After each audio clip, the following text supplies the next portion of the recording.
Right, morning boys and girls. I just thought I'd make a short little video about the oil pump.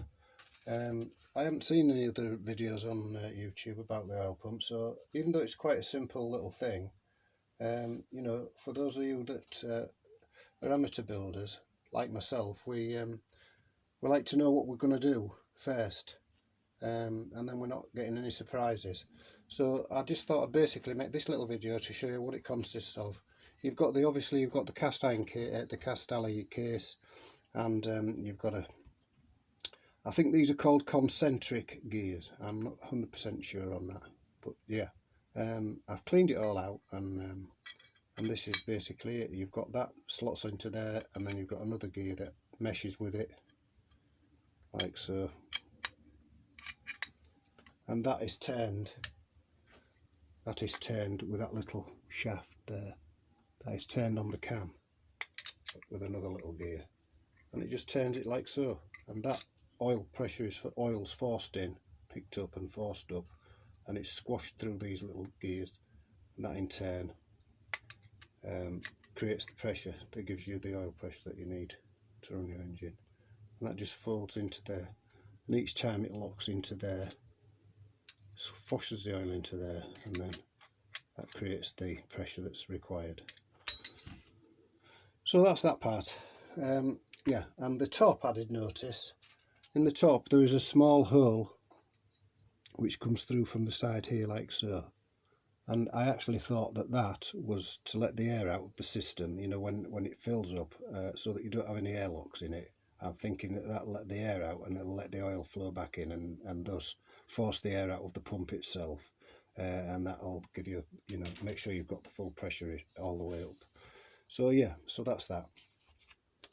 That just fits on, basically it just fits on the top of that like so, and that in turn is held in place with a threaded bolt with a flat washer and a spring washer, and obviously there's 4 of those, and basically there's not very much to it at all. There's not much to go wrong. It's a very simple system, as are a lot of these engineering things. They're very, very simple in design, and they're very low maintenance, because they're so simple that there's nothing very much to go wrong with them.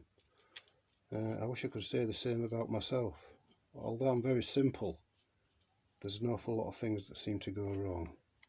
So yeah, so you've got a flat washer, a spring washer, and a threaded bolt, and that's basically it for your oil pump.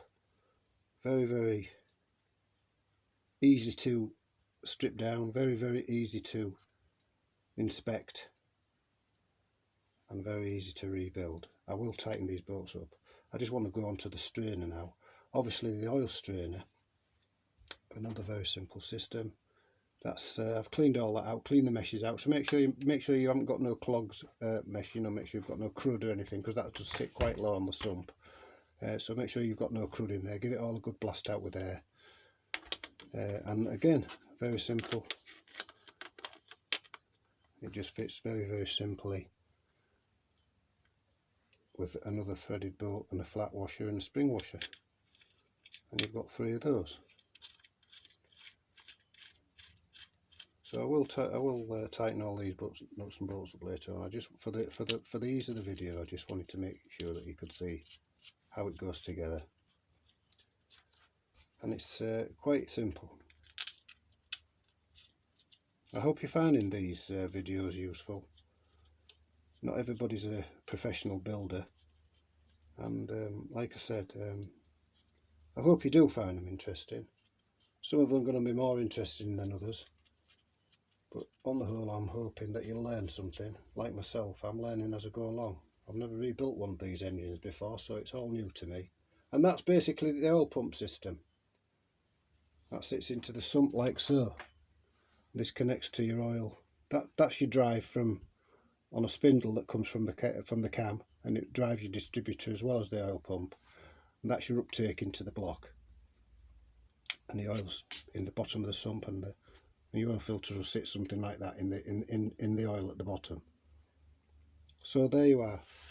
If you're liking the videos, give us a thumbs up. It's always nice to know that you're enjoying what I'm doing. It gives me a bit of encouragement to make a few more for you. So thanks very much for watching, and if you do like them, can you subscribe to the channel? Thank you.